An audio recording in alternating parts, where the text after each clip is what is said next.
Hello mga kamima katindera dyan. Sarado na ba kayo? Ako kanina pa, 9 o'clock pa lang, sarado na ako kasi kailangan ko asikasuhin ang aking chikiting. So, tingnan nyo ang aking mata. Mukhang inaantok na. 11:40 na ng gabi. So, antok na ako. Kasi yung isa ko dun ay gising pa, yung sa kwarto. Yung tatay tulog na. So, naisip ko lang na mag-vlog habang hinihintay ko makatulog din yung chikiting ko kasi hindi ko naman siya pwedeng unahan matulog kahit antok na ako. Tingnan yung mata ko, babagsak na. No, hindi ko siya pwedeng tulugan kasi gigisingin din niya ako. Tsaka magpapatimpla talaga siya ng gatas. So, naisip ko lang mag-vlog pero bago ang lahat, no, bago ako mag-yaw-yaw sa inyo, paki-subscribe naman po ang aking channel. Please subscribe naman po kayo, no. Kung di ka pa nakasubscribe, kasari, please click the notification bell para ma-update kayo sa aking mga video. Pero bago ang lahat, subscribe ka muna, then comment, and yun na yun. Naantok na talaga ako, hindi ko alam yung sinasabi ko. So, ngayon, may dumating ako ahente. Kanina dumating yung ahente ko every 2 weeks nga every 2 weeks nga ang dating nila, diba? So, kanina, nagbayad muna ako ng Palawan bago sila dumating. Nagbayad ako ng 6,300 something, 94 ata. Parang ganun. Then, nakakuha ako ngayon ng 6,600 plus naman na nakuha ko ngayon. No? Ang maganda, ang good news nila, ang good news ng Marlboro is hindi sila nagtaas. Walang pagtaas na nangyari sa Marlboro. Hindi katulad ng Winston at saka ng Mighty, nagtaas na sila. So, ang Winston still 116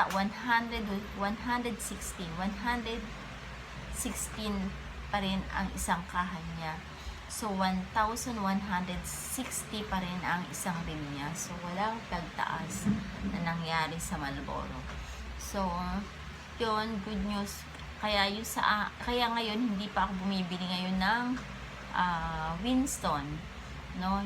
Kasi yung iba, instead na mag-Winston sila, magma-Marlboro na lang sila. Dahil nga parehas lang sila ng price.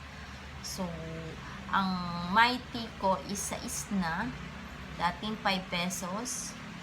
Then, yung Chesterfield ko is dumating uli. Kumuha ko uli. Bali, 5 na kaha yung kinuha ko. Then, meron akong libreng isang Marlboro. No, Marlboro Red. Kasi pag kumuha ka ng isang rim, dalawang Marlboro yung medyo hindi naman sa aking kalakasan ang Chesterfield na pula. Pati nga yung green ko natira pa dyan. Nung last na punta pa ng ahente ko is nagbigay sila ng dalawa. Buy one, take one pa nga. Yung isa ko, yung pula, naibenta ko siya ng buy one, take one. Pero isang tao lang yung bumibili nung isa yung pamangkin lang ng asawa ko. So, 4 pesos siya. Bibili siya ng isa, then may take siya ng isa. Kasi kung tutusin, yung isang kaha talaga na yun is libre lang. Then, yung isang kaha is kailangan ibenta ng 4 pesos. Di parang gano'n na lang.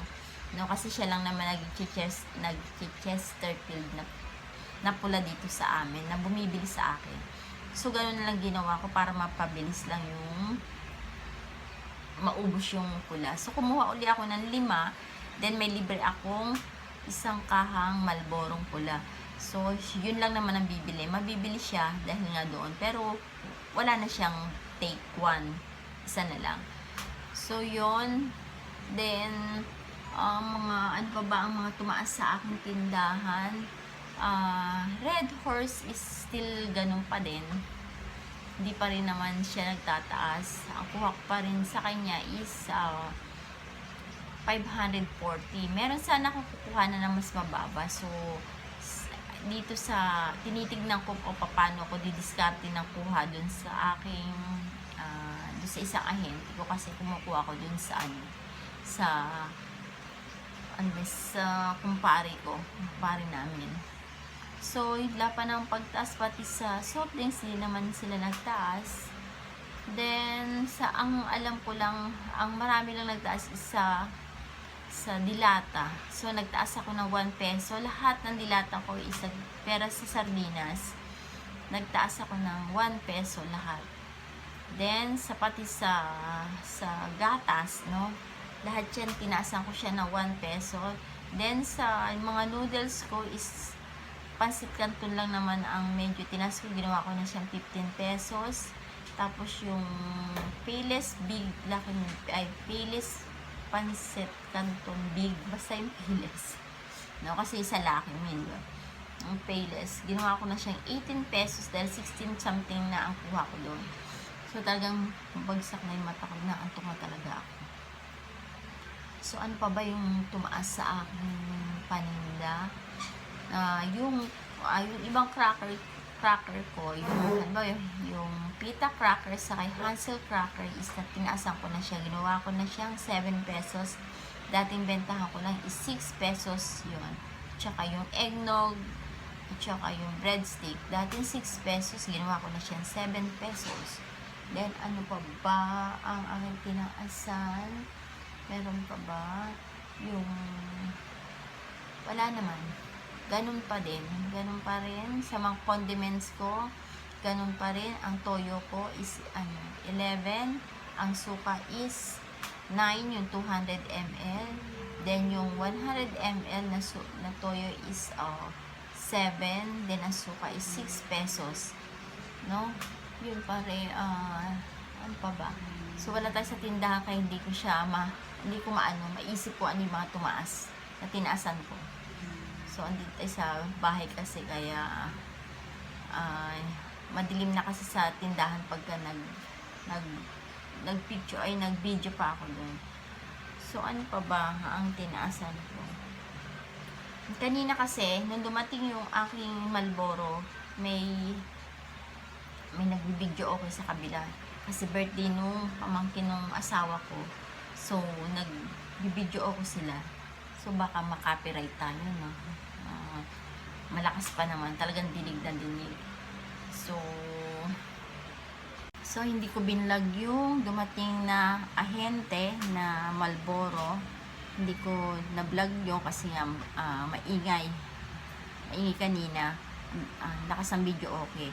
Tapos yung soft drinks, ganun din. So, katitigil lang. Mga siguro 9 o'clock tumigil or 10 o'clock tumigil. Mga 9 o'clock siguro tumigil yung kantahan. So, hindi na ako nakapag-vlog. Kaya, dito na lang ako sa bahay nag-yaw-yaw.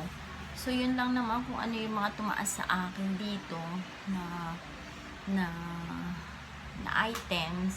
So, meron pa siguro kaya lang hindi ko na maalala kasi nga andun tayo sa tindahan. Wala tayo sa tindahan. So, yun lang guys. Yun lang ang aking yaw-yaw. So, tulog na tayo. Anong oras na? Mag-aalas 12 na, no?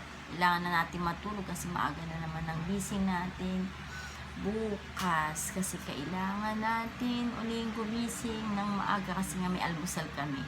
So, pagka siguro wala kaming almusal, pwede siguro gumising ng mga 7 o'clock na ganyan. Pero, kung mga may almusal kami, kailangan namin mga 5 or 6 o'clock, kailangan bukas na ang tindahan. So, kasi minsan, ang 6 o'clock, medyo madilim pa eh. Kaya, kailangan 6 o'clock, 5 o'clock, ganyan. Kasi nauuna naman si Kuya Bong na gumising. Siya naman kasi luluto, then nagbubukas ng tindahan. No, lalo na ako, minsan kasi nakakatulog na ako 2 o'clock na ng madaling araw. Kasi nga, hindi pa natutulog tong aking chikiti. So, yun lang guys ang aking yoyo today. So, hindi ko na to i-edit. I-upload siya ng so wala nang edit. Kasi yun lang naman ang aking niyaw-yaw sa inyo yung kung ano yung mga tumaas kasi nga dahil nga sa Marlboro, no? Yung mga tumaas na item sa aking tindahan. Then, hindi pa, ewan ko lang kung makakapamili ako bukas, pero hindi pa siguro dahil magbabayad naman ako ng load ko tomorrow, no? Kasi kanina nagbayad ako ng ng Malboro. Then, bukas, yung aking load naman ang babayaran ko. So, yun lang guys, ang aking yaw-yaw. Don't forget to subscribe, like, share, and comment. And, pakiclick na rin ang notification bell para ma-update kayo sa susunod kong video. Thank you! Magandang gabi sa inyo lahat. Sana makatulog kayo ng maayos. Then, yun lang. Thank you sa panonood.